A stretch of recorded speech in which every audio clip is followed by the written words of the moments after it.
frena el crecimiento, de repente aparece. Sí, esto es como más simple. Para mí es como, esta parte es tipo más simple, más cuento. Vamos a ver cómo sale. Igual voy a tratar de ahorrarme el tiempo con algunas diapositivas que no voy a dar. O simplemente es mi rediseño. Ahí compartir. Bien. Crecimiento microbiano. ¿Sí?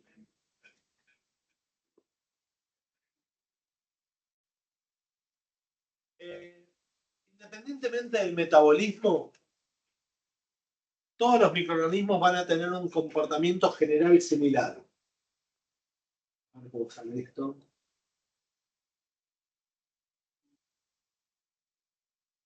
Me gusta que me dé.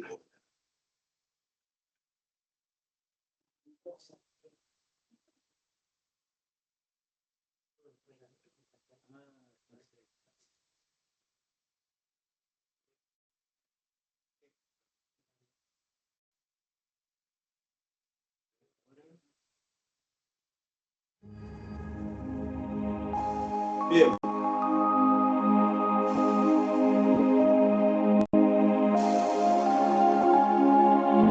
Cuando miramos un crecimiento microbiano, observen lo que voy a hacer acá. Tengo un cultivo microbiano en ese palco. Y con una pipeta pastar lo van a rociar en una placa de crecimiento. No sabemos cuál es la bacteria, no sabemos cuál es.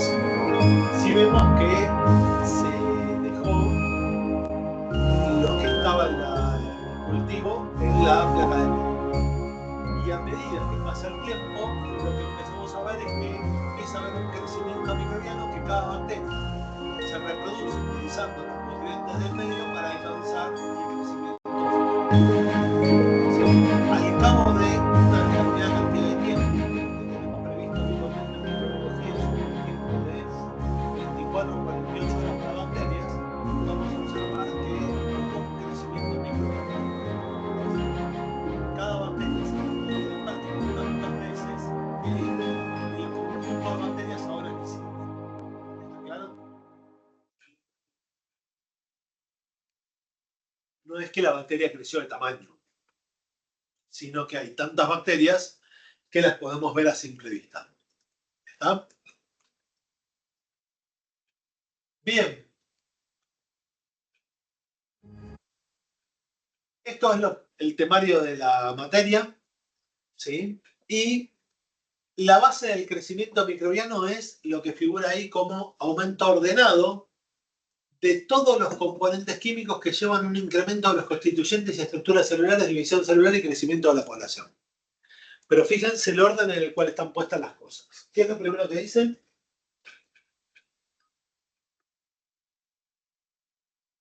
El crecimiento microbiano, ¿de dónde surge?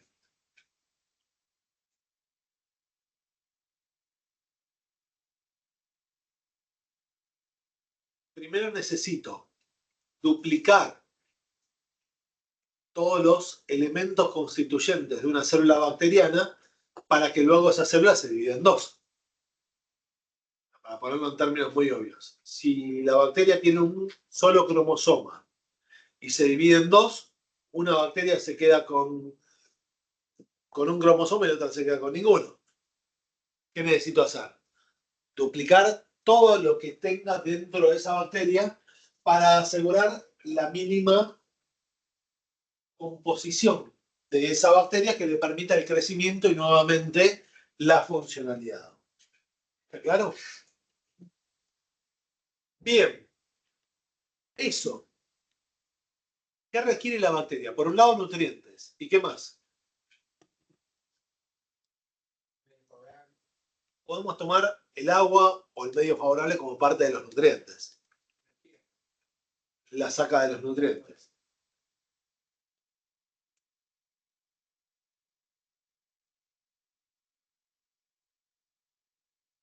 Si yo le pongo una bacteria en un medio de cultivo, ¿crece instantáneamente? Entonces, ¿qué más necesita? Tiempo. Hay una relación de crecimiento en el tiempo. ¿Sí? ¿Está claro?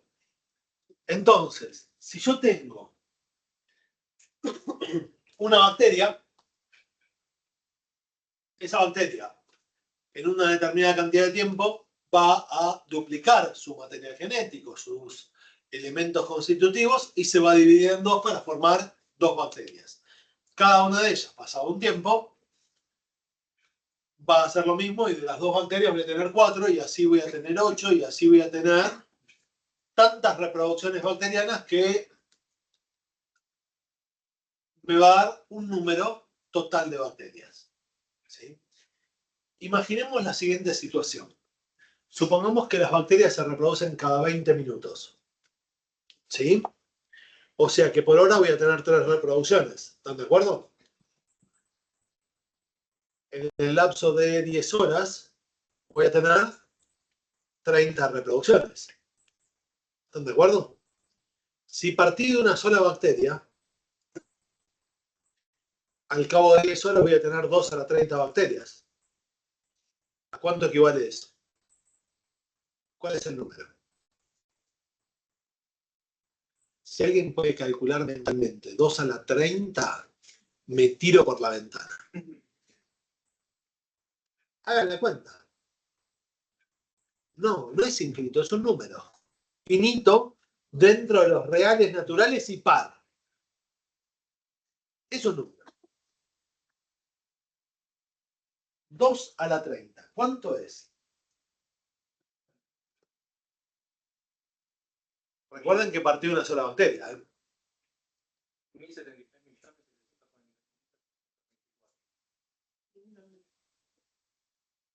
1.100 millones, más o menos. O sea, si partí de una bacteria. Ahora, si tomara, por ejemplo, la publicidad de la Serenísima, esa vieja que decía que en la leche había 100.000 bacterias por mililitro,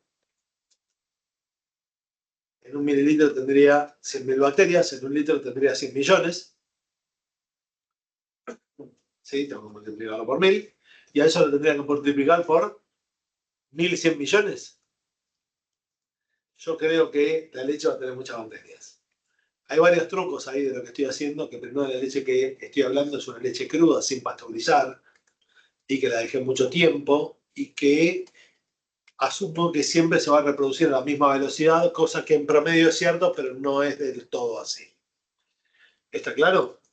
Pero no sé si se nota la cantidad de bacterias que habría. ¿Sí?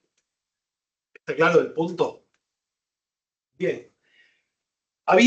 ¿Cuánto mide una bacteria? Supongamos que una bacteria mide la millonésima parte de un metro. Si yo tuviera 1.100 millones de bacterias, ¿sí? Tendría más o menos un metro de bacterias ahí dando vueltas. En línea, más o menos, o más. ¿Claro? Eso no se vería porque es tan chiquito que no se ve, pero si yo las empiezo a agrupar y pongo 1.000 bacterias al lado y empiezo a agrupar todo eso, podríamos ver una colonia que por ahí mide 1 o 2 milímetros, que es lo que veríamos así en la placa de Petri. ¿Por qué la veo? ¿Cuántas hay acá? Millones de bacterias juntas. ¿Se entiende? Bien. Otra forma de verlos es ver la turbidez, ver la producción de gas. ¿Se ve ahí en los tubos? Que acá quedó algo de gas, que acá quedó algo de gas. ¿Sí? Que este cambió de color. Productos de un cambio de pH, por ejemplo. ¿Sí? Bien, entonces, el crecimiento microbiano va a tener varios conceptos relacionados, como por ejemplo, bajo qué condiciones es ese crecimiento microbiano. Por ejemplo, ¿se acuerdan del envase de leche? Adentro de la leche tiene proteínas, pero tiene una determinada cantidad. Si las bacterias necesitan proteínas y las sacan de la leche, a medida que haya cada vez más bacterias, que voy a tener menos proteínas, ¿sí? Entonces, en un sistema cerrado, como un envase de leche, van cambiando la proporción de nutrientes y va cambiando la cantidad de metabolitos que producen las bacterias, haciendo que el medio vaya cambiando y ya no es lo que era, con lo cual no van a poder seguir creciendo como venían creciendo. ¿Claro lo que estoy diciendo? Si el medio tuviera reposición es otra cosa. ¿Sí? Otra característica que vemos es cómo medir el crecimiento bacteriano. O sea, ¿cómo sé? Yo sé que si dejo bacterias en la leche, vengo a las 2 horas que voy a tener más bacterias. Mi pregunta es, ¿cuántas más? ¿Está claro? Eso es medir el crecimiento. Ahora, si yo a la leche le cambio algo, ¿las bacterias crecen igual? Bueno, tengo que ver qué condiciones cambio y cómo afectan el crecimiento bacteriano. Lo otro es, en un ambiente natural,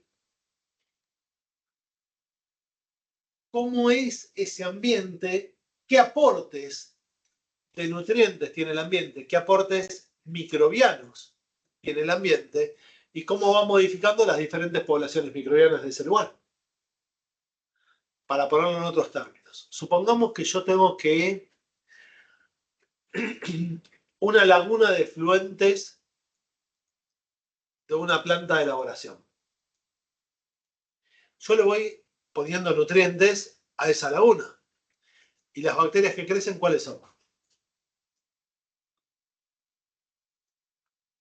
Las que vienen del ambiente más las que yo quiera agregar por algún motivo. ¿Está claro? ¿Se entiende lo que estoy diciendo? Y un punto importante es esto de la comunicación y cooperación bacteriana. ¿Se acuerdan que dijimos que las bacterias podían sobrevivir en condiciones particulares, que algunas crecían en pH bajos, que algunas crecían en pH altos? ¿Sí? Ahora, una bacteria que crece muy bien a temperaturas bajas, tiene todas las enzimas adaptadas a crecer a temperaturas bajas. Si yo la coloco a temperaturas altas, no va a crecer igual de bien. Una bacteria que necesita determinados nutrientes, por ejemplo, necesita ácido cítrico, porque utiliza eso para metabolizar y obtener energía, de algún lado tiene que sacar el ácido cítrico. Ahora, ¿de dónde lo saca si no lo puede producir? O del medio o de otra bacteria que para obtener energía produce ácido cítrico. Transforma, no sé, la glucosa en ácido cítrico. ¿Se entiende lo que estoy diciendo? Entonces, lo que es un producto de una bacteria puede ser el sustrato para otra. Y esto organiza o genera en un ambiente determinado que lo que para una era producto, para otra es sustrato y que esa segunda bacteria produce otros productos que son sustratos para una tercera y así. En un ambiente no hay una bacteria, no hay dos bacterias, que hay una comunidad bacteriana. ¿Claro? Veamos un ejemplo. Imaginemos que toda esta aula está llena de medias reses enfriándose, recién faenadas. ¿Tienen bacterias de un solo tipo? ¿Qué consume cada una? Distintas cosas. ¿Puede haber estos encadenamientos? En las paredes de este lugar, ¿qué va a haber? Las mismas u otras que también después van intercambiándose. Y entonces, al cabo de un año de trabajo en ese lugar, ¿qué tengo? Un consorcio bacteriano. Se llama así, consorcio posta, digo. Y es más, es como los consorcios de los edificios. Algunas se pelean, otras están de acuerdo, ¿sí? Algunas se ayudan, otras se entorpecen. La misma lógica. Esto se logra por estas condiciones. ¿Sí?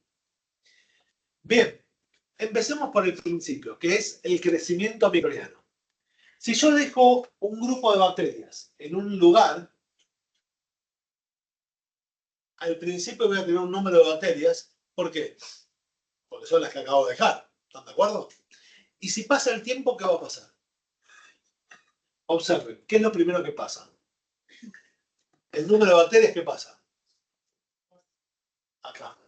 ¿Qué pasa? Está estacionario. Se llama fase de latencia. ¿Por qué no crece si las bacterias se reproducen? Vuelvo al principio. ¿Qué dije? Yo dejaba bacterias en un lugar. ¿Las bacterias estaban en ese lugar o las dejé en ese lugar? Las dejé en ese lugar. Cuando las dejé en ese lugar, ¿estaban acostumbradas a ese medio? No. Entonces, lo primero que tienen que hacer las bacterias es acostumbrarse, acomodarse, cambiar la síntesis de enzimas para metabolizar lo que está en ese medio. ¿Se entiende? ¿Y eso cómo se traduce? En que al principio no se van a poder reproducir. ¿Cuál es el resultado? El número bacteriano se mantiene durante ¿cuánto? Un tiempo. Fíjense que no está marcada la escala. ¿Sí? Si tuviéramos que decir, por ejemplo, en alimentos, el tiempo estándar, así genérico, se dice que ese tiempo de fase de latencia es de 2 horas. En alimentos, estándar para cualquier tipo de bacteria, como si fueran todas iguales. O sea, es muy genérico, como decir, no sé, todas las aulas son iguales. O, sí, en todas las aulas hay sillas, en todas las aulas hay. Por eso.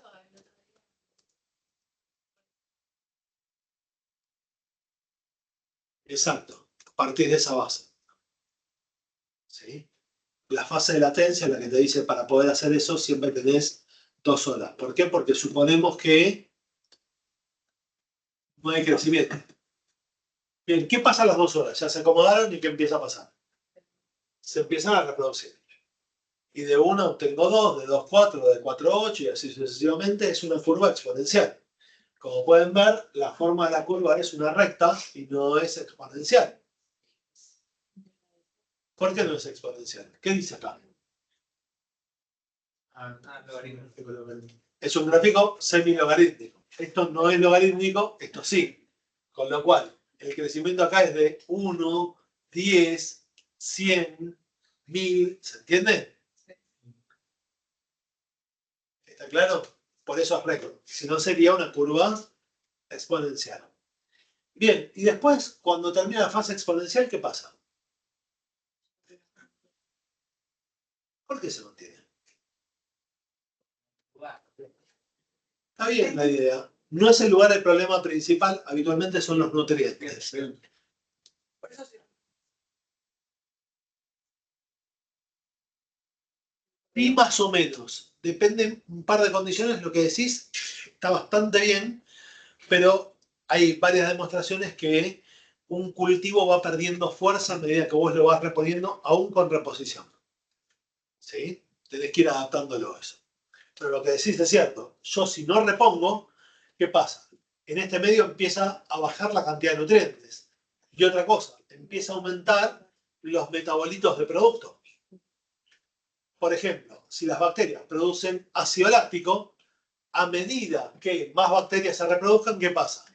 Hay más ácido láctico y menos pH. Y entonces las bacterias, ¿qué le pasa? Le cambia el medio. ¿Y qué ocurre en particular cuando les cambia el medio? No es que dejan de crecer, siguen creciendo. Se siguen reproduciendo exactamente igual. El tema es que además de reproducirse, lo que vemos es que la velocidad de reproducción bacteriana se iguala a la velocidad de muerte bacteriana. Y como la velocidad de reproducción es igual a la de muerte, lo que yo veo que es que no hay cambios numéricos, pero sí hay cambios bacterianos. Sigue siendo un equilibrio dinámico. Es un equilibrio dinámico donde la tasa de muerte es igual a la tasa de reproducción. Por eso lo veo como quieto. Y eso duró un tiempo hasta que la acumulación, nuevamente, la falta de nutrientes sumada a la acumulación de sustancias perjudiciales para la bacteria, generan que la tasa de muerte sea mayor a la tasa de reproducción. ¿Y eso qué ocasiona? Un proceso de decrecimiento en la fase de muerte. ¿Está claro? Inclusive hay algunos detalles que podríamos ver que son los cambios de ángulo que también se podrían medir diferente. Porque como lo que estamos midiendo son derivadas, las podemos medir en cualquier punto. Este arco. Acá es una línea recta decreciente. Pero acá, en el arco, yo tengo un cambio dependiente. Y ese cambio dependiente conlleva bien una posibilidad de medición. No es de lo más importante, las más importantes son estas 4 fases que son la fase lag o de latencia, la fase log o exponencial, la fase estacionaria y la fase de muerte. ¿Está claro? ¿Sí? Bien. Esto es lo que acabo de explicar. Lo tienen todo para leer. ¿Y por qué ocurre el crecimiento microbiano? ¿Qué necesitan las bacterias para vivir? Varias condiciones. Nutrientes. Pero además de nutrientes, lo primero es una conformación de las enzimas que garantiza el metabolismo. Y las enzimas son proteínas, y las proteínas, en el caso de las enzimas, tienen que tener una forma específica para tener actividad. Y para que tengan esa actividad necesitan de una temperatura. Básicamente, si cambia la temperatura, cambia la conformación proteica. Si cambia la conformación proteica, las enzimas cambian de actividad. Si las enzimas cambian de actividad, la bacteria cambia de actividad. Cuando digo cambia de actividad, ¿qué significa? O se hace más eficiente o se hace menos eficiente. Dicho de otra forma, o crece más rápido o crece más lento. Todo depende si el cambio le es favorable o desfavorable. ¿Está claro? ¿Se entendió eso? Bien. Entonces, observamos que los microorganismos no tienen una temperatura de crecimiento, sino que tienen un rango de temperatura. No tienen un pH de crecimiento, sino que tienen un rango. Y dentro de ese rango podríamos definir un valor mínimo por debajo del cual no hay reproducción, un valor óptimo donde la reproducción es máxima y un valor máximo donde la reproducción deja de existir. Fíjense que yo hablé en todos los casos de la posibilidad de reproducción y no hablé de muerte. Después también voy a encontrar valores para la muerte microbiana, pero no son los valores donde dejan de reproducirse. ¿Está claro? Son otros valores. Bien. ¿Dónde están las bacterias? ¿Dónde están las bacterias? Básicamente en todos lados. Decimos que son ubicuas. Pero esto tiene trampa, esta frase. Ubicuas. Esta frase tiene trampa, ¿por qué? Porque decir que son ubicuas, a mí por lo menos, me hace creer que una bacteria está en todos lados. Y eso es mentira. Las bacterias están en todos lados. Ahora, cada bacteria tiene un lugar ideal para su crecimiento. La suma de todas las bacterias hace que crezcan prácticamente en cualquier lado. Acá aparecen, y sobre todo en los últimos 20-30 años, hemos descubierto bacterias en ambientes a donde considerábamos que la vida era imposible. ¿Sí? Cuando digo ambientes a donde la vida era imposible, un geyser sulfuroso a 400 atmósferas de presión. Que encima lleva agua a 112 grados. Es decir, ahí no puede crecer nada. Y sin embargo, ¿qué encontramos? Bacterias. ¿Y por qué empezamos a estudiar esto? De la mano de, esto es una base importante de la investigación biotecnológica para la obtención de comportamientos metabólicos particulares que podemos utilizar en otras aplicaciones.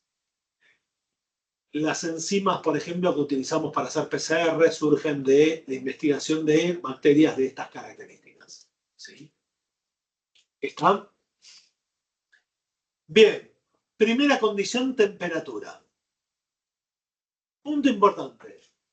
¿Todas las bacterias necesitan una temperatura para vivir? Sí, habíamos dicho que había 3 rangos. ¿Cuáles? Perdón, no 3 rangos, 3 temperaturas. Mínimo, máximo y óptimo. ¿Está claro?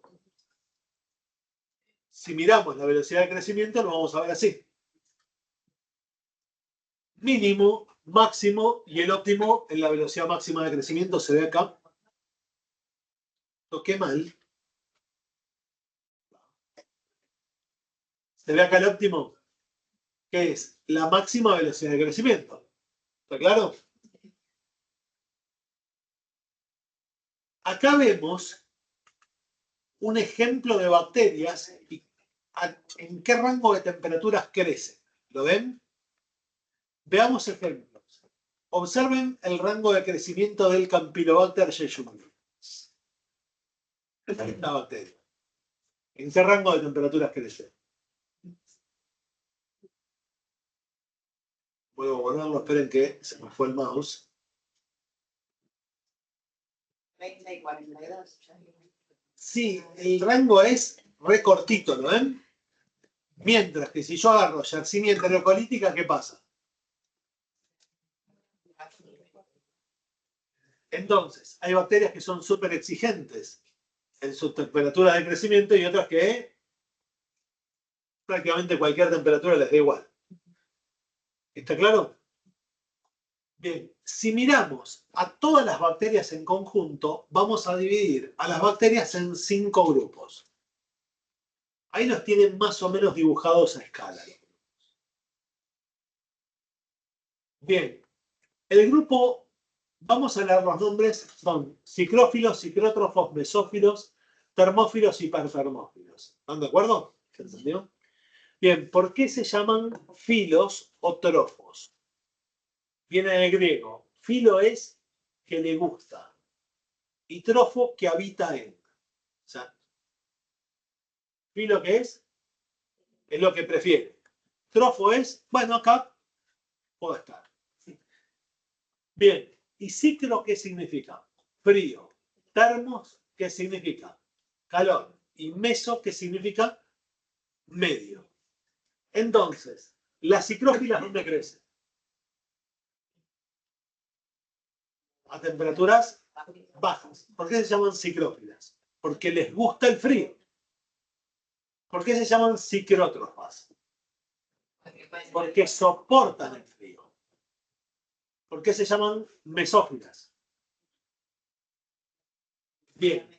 Y las termófilas les gusta el calor y a las hipertermófilas les gusta mucho calor. Observemos algunos datos. Si yo agarro las mesófilas, por ejemplo, que son las que estaban en el medio, la temperatura estándar óptima de crecimiento son los 37 grados. ¿Y esto por qué es importante? O sea, ¿dónde crecen mejor? Adentro nuestro. Claramente. Si dejas que ingresen, se van a reproducir rápido y van a causar enfermedad. ¿Se entiende? Y el rango de temperaturas es bastante amplio. Fíjense que acá dice que las mesófilas crecen entre 20 a 45 grados, aunque ese es el rango de crecimiento cómodo.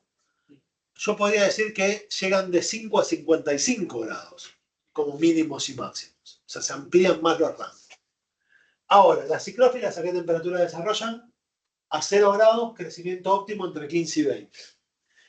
Cicrótrofas, ¿a qué temperatura crecen? Idealmente 28 grados. ¿Sí? Pero crecen inclusive a temperaturas de heladera. Por eso se las considera importantes. Mesófilas ya las hablé, las termófilas, acá aparecen grupos bacterianos que crecen idealmente a temperaturas más altas, con una óptima de 55, y las hipertermófilas, la temperatura óptima de crecimiento son 90 grados. O sea, casi piensen que es temperatura que está más caliente que el agua del mate. ¿Sí? O sea, te sirve un mate a 90 grados y te pelo la lengua. Sí, incluso hirviendo el agua tampoco. Bien, lo que a mí más me vuela la cabeza es esto de que hay bacterias que crecen a 113 grados. ¿Sí? No, sí, es más, esta crece a esa temperatura. O sea, dicen, ya que bien, me pusiste el clima ideal. Bien, ¿se entendió el concepto ese de temperatura? Paso al concepto de pH. Pregunta, no dije, ¿por qué el rango de temperaturas es ese y no otro? Porque el metabolismo se lo impide. ¿Por qué? Porque la conformación de las enzimas cambia tanto si subo tanto la temperatura, que ¿qué pasa? La enzima se deformó lo suficiente como para no poder hacer el trabajo metabólico. ¿Está claro? Y no sé si vieron, pero todas las curvas tienen una forma parecida. Es como que la pendiente de frío hasta el óptimo era como más larga y la pendiente de óptimo a máximo es como más cortita. Bien, eso ocurre porque las enzimas se van modificando y a medida que van modificando cada vez pierden más capacidad de adaptación. ¿Sí? Siempre es así. ¿Está? Bien, pH. ¿Todos saben qué es el pH? Bien. A las bacterias las podríamos dividir a grandes escalas en acidófilas, neutrófilas y alcalófilos. Es una definición bastante genérica y a mí particularmente esta no me gusta del todo. Si trabajamos sobre alimentos, las definiciones cambian porque no existen los alimentos alcalinos prácticamente. Entonces dividimos la escala en bacterias que crecen en lugares neutros, poco ácidos y muy ácidos. ¿Sí? La escala la dividimos solo por el lado de acidez porque, como dije antes, prácticamente no existen los alimentos alcalinos. ¿Sí? Bien, acá ven el crecimiento de las bacterias en función del pH. Es un genérico. Si yo tuviera que ponerlo, lo que deberíamos ver son curvas de crecimiento similares a las que veíamos antes. ¿Está? Bien, ¿y por qué las bacterias no pueden crecer cuando les modificamos el pH? Nuevamente, las proteínas se modifican, pero acá pasa un segundo paso, que es los cambios de ionización, tanto en las proteínas, pero también en todos los compuestos ionizados, como ácidos orgánicos débiles, que van a cambiar su conformación, y eso va a hacer que cambien las permeabilidades de la membrana. El resultado es, si cambia lo suficiente, ¿qué pasa? La bacteria se hace incapaz de continuar su crecimiento. No sé si vieron lo que dije. Se hace incapaz de continuar su crecimiento. Yo dije que se moría. No, porque si yo vuelvo a modificar el pH para un pH más adaptado a esas bacterias, ¿qué pasan? Vuelven a crecer. ¿Está claro? ¿Hay pHs que matan bacterias? Sí, pero muy extremos. ¿Está claro? Los pHs, por ejemplo, típicos de alimentos, no matan bacterias. ¿Está? Bien, relación del pH. Si miran acá, cada bacteria tiene una condición ideal, crecimiento mínimo, crecimiento máximo y crecimiento óptimo.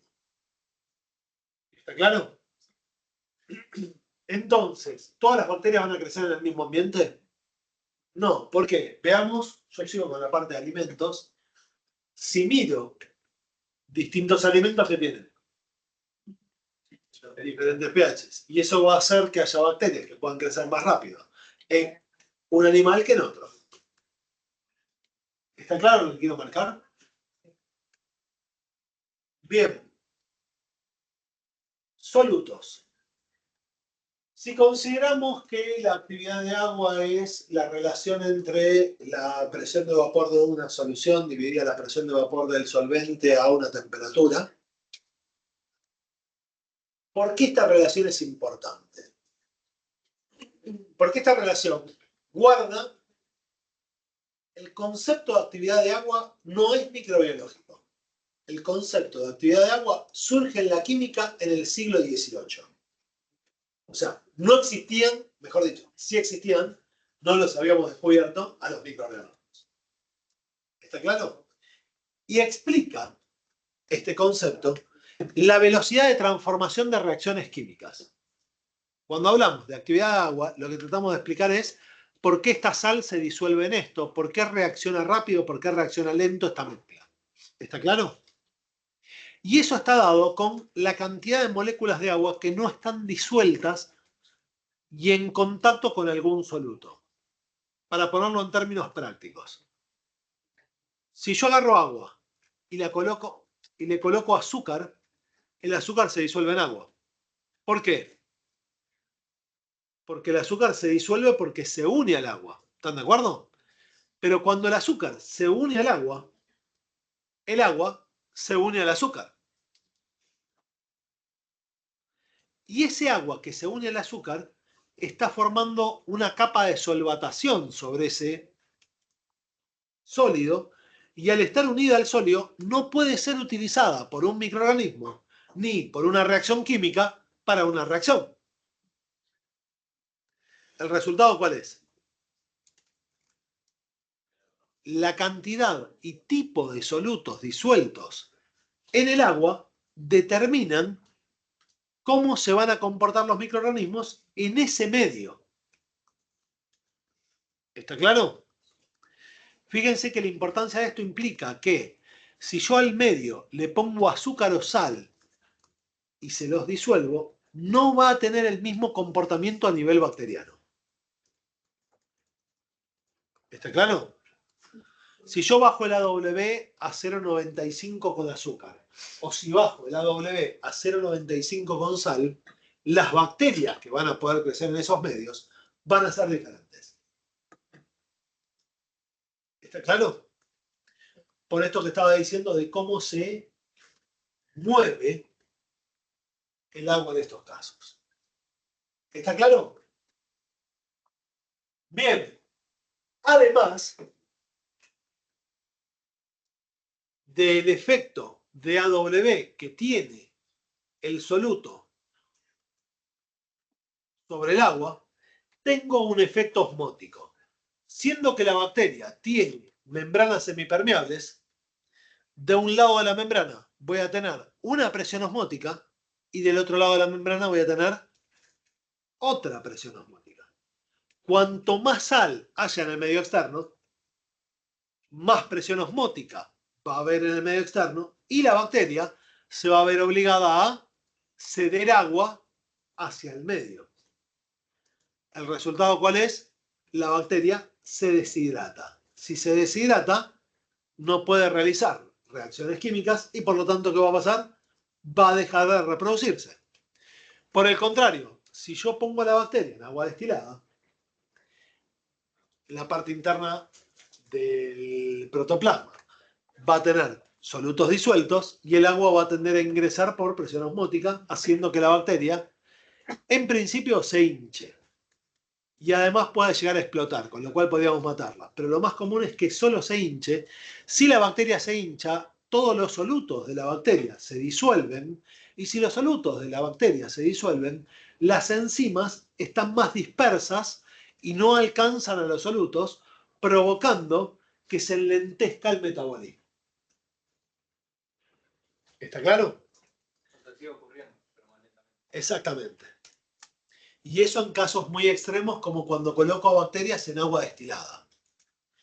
El punto en cuestión es que lo normal es que la presión osmótica podamos aumentarla en el medio externo, pero difícilmente podamos desacomodar a las bacterias por ponerlas en un medio demasiado poco, de demasiada poca presión osmótica.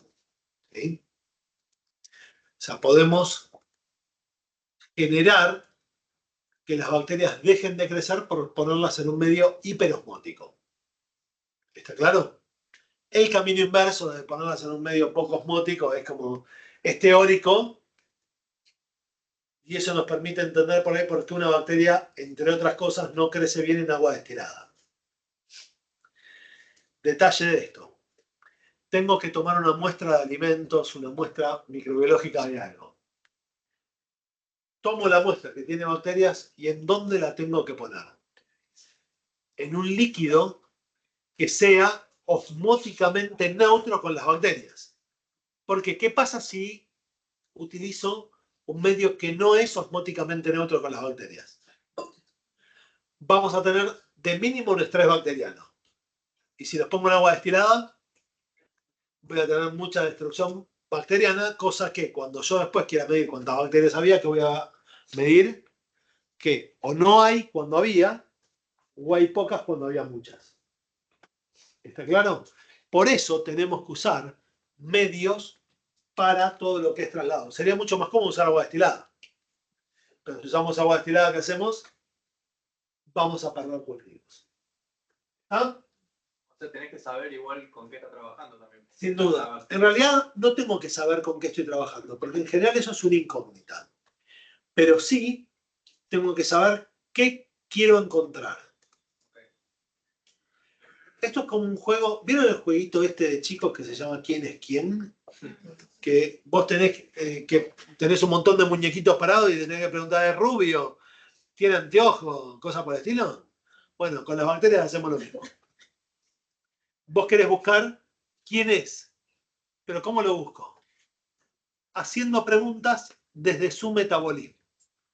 ¿Crece en lactosa? ¿Crece en glucosa? ¿La acidifica? Esas son las preguntas que hacemos. Ahora, si no hago la pregunta correcta, no voy a encontrar la respuesta que busco. ¿Está claro? Esa condición es la que hace que solo podés encontrar aquello que estás buscando. Porque si no lo estoy buscando, no lo voy a encontrar.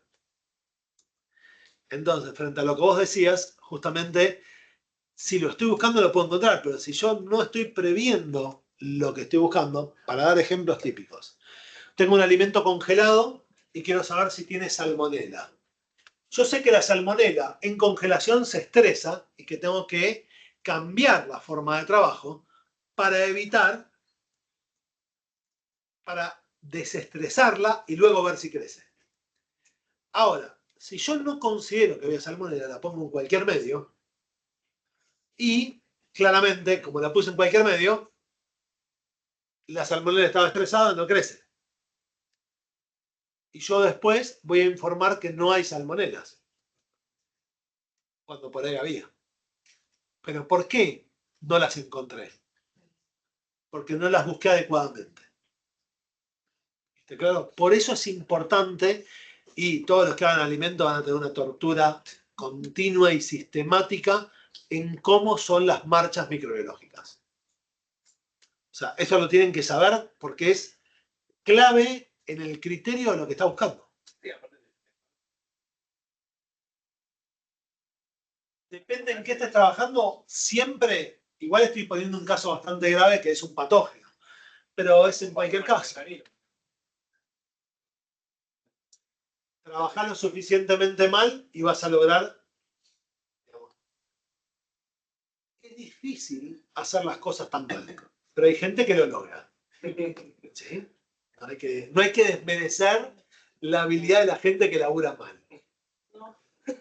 ¿Sí? Bien.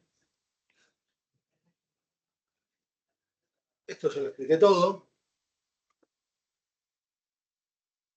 Dentro de lo que es presión osmótica, si clasificamos a las bacterias, las vamos a clasificar en halófilos, ¿sí? Es más, lo voy a poner así que se ve mejor. Osmófilos, xerófilos, halófilos, halotolerantes. Es decir, todo suena más o menos parecido. Ahora, leamos qué dice. Osmófilo. Cuando digo osmófilo, esa bacteria crece en ambientes secos, o mejor dicho, crece en ambientes donde hay mucho azúcar. Pero si hay mucha sal, no es osmófilo, es halófilo. ¿Se entiende la diferencia? Bien, el halófilo extremo, ¿dónde crece? En lugares a donde hay tanta sal. ¿Sí? El halófilo extremo, de hecho, por ejemplo, se consideraba que en el Mar Muerto no había nada, estaba muerto. Hasta que descubrimos bacterias que viven en el Mar Muerto. Pero ¿cómo no estaba muerto? Eso creíamos. Bien, las halotolerantes, ¿qué características tienen? ¿Por qué se llaman halotolerantes? ¿Halo por qué? ¿Soportan qué cosa? Medios y halinos, medios con alto tenor salino. Los halófilos crecen idealmente en esos medios. ¿Y los halotolerantes qué hacen? Pueden crecer, lo soportan. Es un mecanismo que inclusive, por ejemplo, para Staphylococcus aureus, nosotros lo utilizamos sabiendo que el Staphylococcus resiste crecer en medios salinos. El medio para Staphylococcus aureus, ¿qué hago? Le agrego sales. Porque otras bacterias no pueden crecer y está así. ¿Se entiende el planteo? Las xerófilas son microorganismos que pueden crecer en ausencia, ¿sí? O con muy poco contenido de agua. Pero fíjense que yo acá no agrego ni sal ni azúcar. Solo retiré agua. ¿Está claro? No hay agua. Normalmente los xerófilos van a crecer en lugares secos o, por ejemplo, son problemáticos en alimentos relativamente secos. No, no. Ojo con el punto S. Naturalmente, en todo lo que sea de origen natural, todo tiene agua. Y la gran mayoría de los productos industriales a los cuales deshidratamos, también les dejamos agua. Para poner en otros términos, la sal tiene agua. La leche en polvo tiene agua. Tiene un 3%, tiene muy poquito, pero tiene agua. Los cereales de desayuno tienen agua. 2, 3%, 4% como mucho, porque si no se ponen medios chiclosos, pero tienen agua, ¿se entiende? La cantidad de agua, si es lo suficientemente grande, los xerófilos pueden crecer, que en general son hongos. ¿Sí?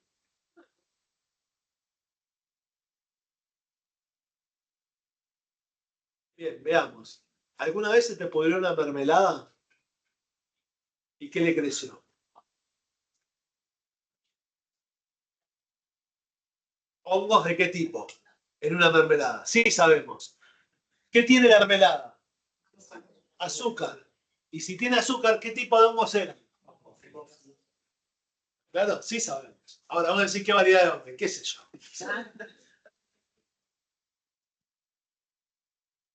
Exacto. Y ni sal ni azúcar. Es más, si le agregás, en los xerófilos una característica es que si yo subo la W dejan de crecer.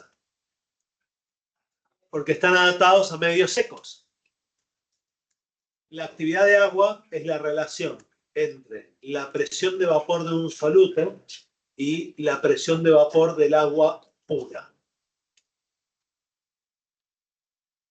Que es la presión de vapor, que normalmente se agrega PV, dividido PV grado prima.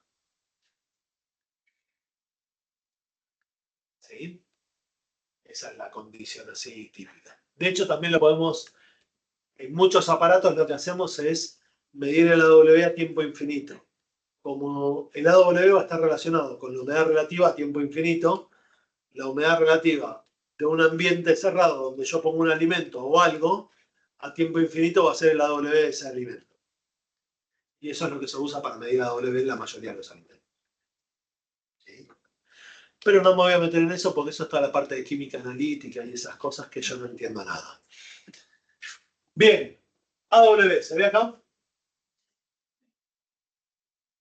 Hongos, acá arriba. levaduras, bacterias. ¿Qué ven?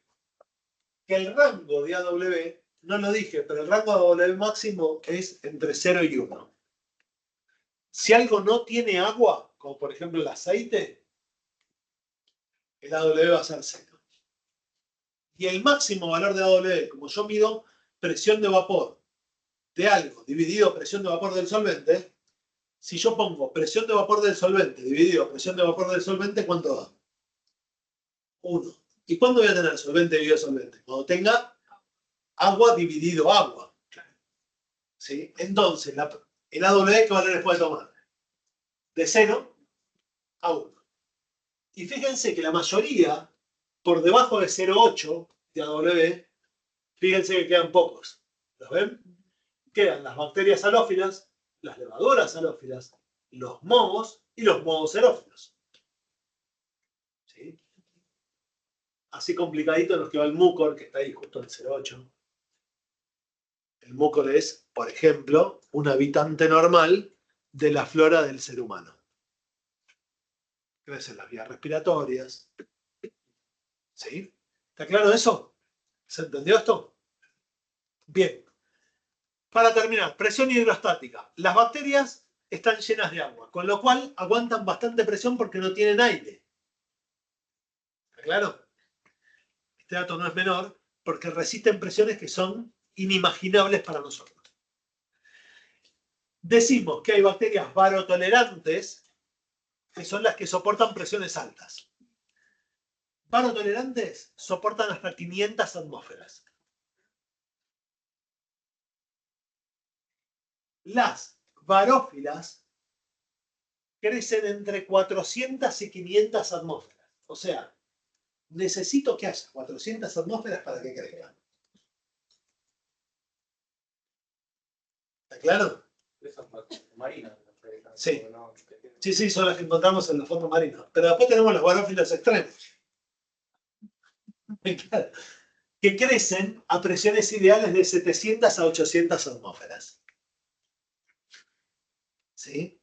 Estamos hablando de bacterias que crecen por ahí a 800, 1000 metros de profundidad. ¿Es reproducible en laboratorio eso? Sí, si tenés un aparato y una placa de Petri que soporte la presión, sí. Pero no es un problema. Ahora, es un problema que tecnológicamente es fácil de reproducir. Lo que pasa es que los laboratorios de investigación que trabajan sobre esto son muy contados porque el tema es cómo se adapta todo. Porque si yo cambio la presión, lo que más te va a cambiar es toda la estructura de gases. Pero tengan en cuenta que si la bacteria produce dióxido de carbono o consume algún gas, entramos en otros sistemas completamente inimaginables para los sistemas que manejamos. ¿Sí? Insisto, todo esto se conoce relativamente hace poco.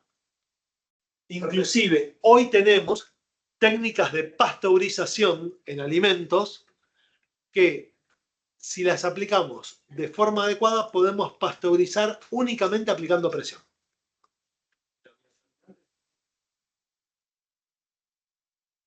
No crecen. Los barófilos y los barófilos extremos no crecen. Los barotolerantes sí, porque crecen de presiones de 1 a 500. Ahora, en el vacío también se les empieza a dificultar. O sea, si bajo la presión por debajo de una atmósfera, también aparecen diferencias de crecimiento. ¿Sí? ¿Y qué las mata? No. No. Por lo menos no he leído nunca. Nunca trabajé con este tipo de cosas, pero no he leído nunca el descenso de presión como forma de eliminación microbiana. Sí, hay procesos ya industrializados y alimentos industrializados que se pasteurizan por alta presión. ¿Sí? Sobre todo jugos de frutas,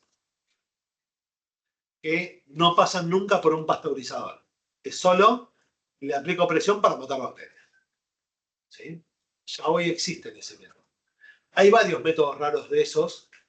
¿Sí? Si tenemos tiempo, en algún momento se los muestro. Para terminar con esto. Los microorganismos necesitan cosas para vivir. Creo que alguna vez lo dije. Bien. ¿Qué necesitan?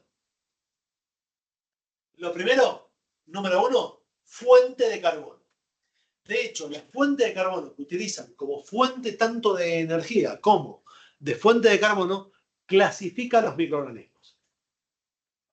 ¿Está? Tengan en cuenta que el 50% masa seca de un microorganismo es carbono. Ahora, nitrógeno también es una parte importante de los microorganismos. ¿Sí? Todos los microorganismos requieren nitrógeno. La pregunta es, ¿de dónde lo sacan? ¿Lo consumen en estructuras o lo fijan de algún gas? ¿Está claro? Bien. Azufre, fósforo. También son indispensables para la síntesis de aminoácidos y sobre todo para las fuentes de alta energía. ¿Sí?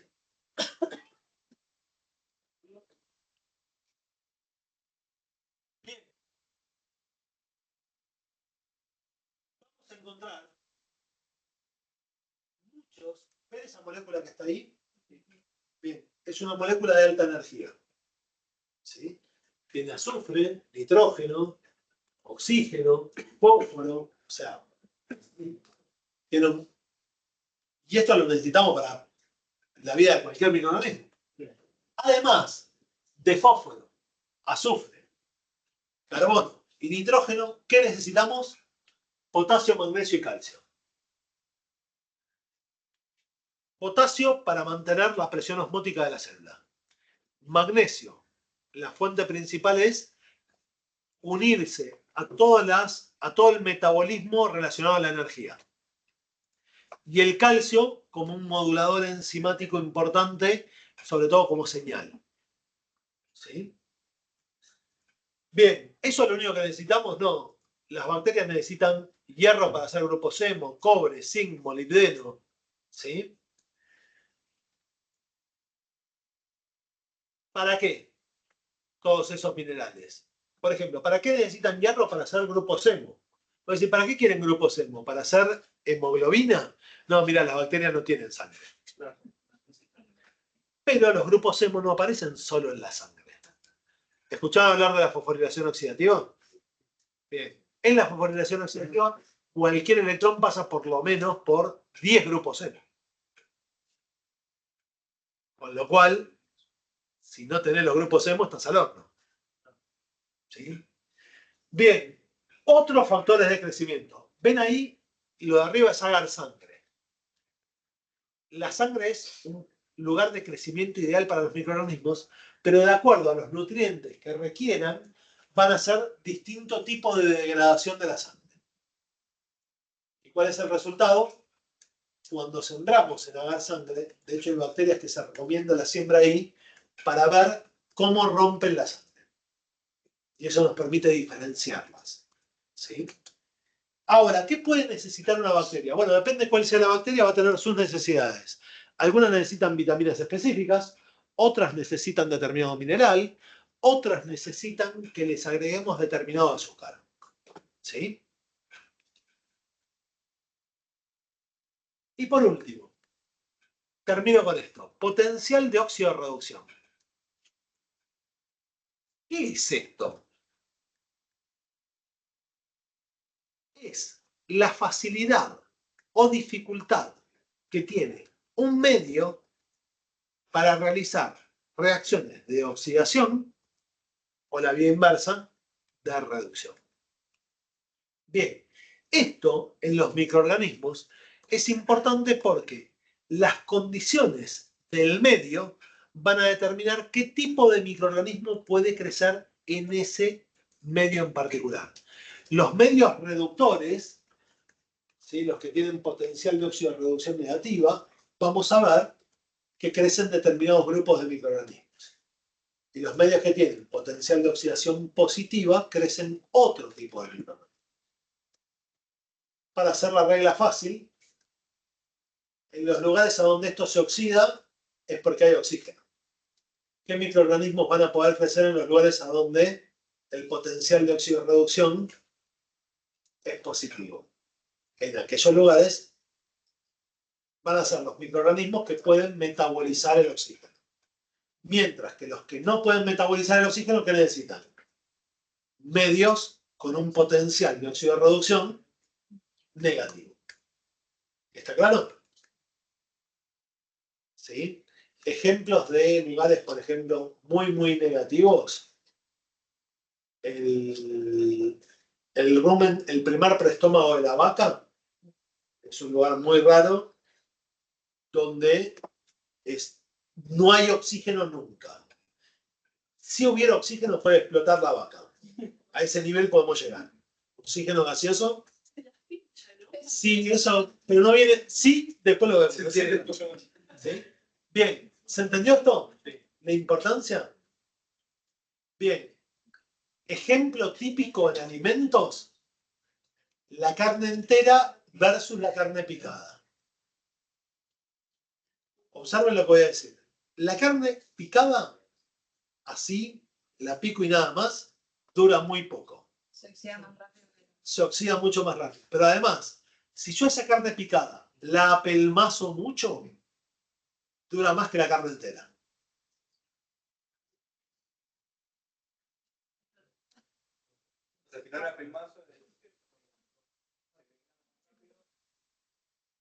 Exacto. El ejemplo, les doy un ejemplo súper obvio que hay más condicionantes. Básicamente, ¿cuánto dura un salame colgado afuera? A mí, 15 minutos. Pero, ¿me entienden? Dura mucho tiempo. ¿Qué colgamos en un salame? Carne picada a temperatura ambiente. Bueno, que tiene sal. No tiene tanta. Podemos bajarle la sal. Los condimentos no colaboran en la conservación directa. Lo que más colabora, ¿qué es? ¿Qué pasa si le entra, si dejamos bolsas de aire ahí adentro? Se pudre inmediatamente. ¿Está claro? ¿Entiende la importancia del potencial de óxido de reducción? Nos queda ver el resto del metabolismo del oxígeno. Lo vemos la semana que viene. Buen fin de semana.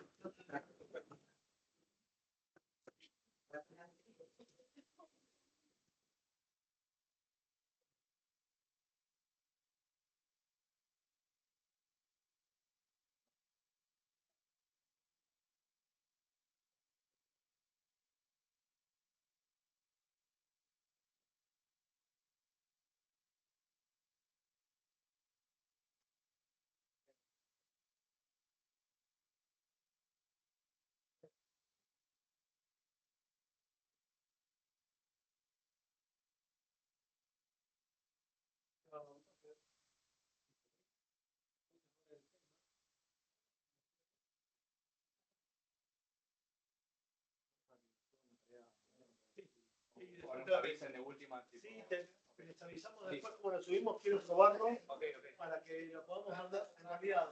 Porque figuraba, pero cuando entraba se decía como se había No, eliminado la tarea. no llega a ustedes.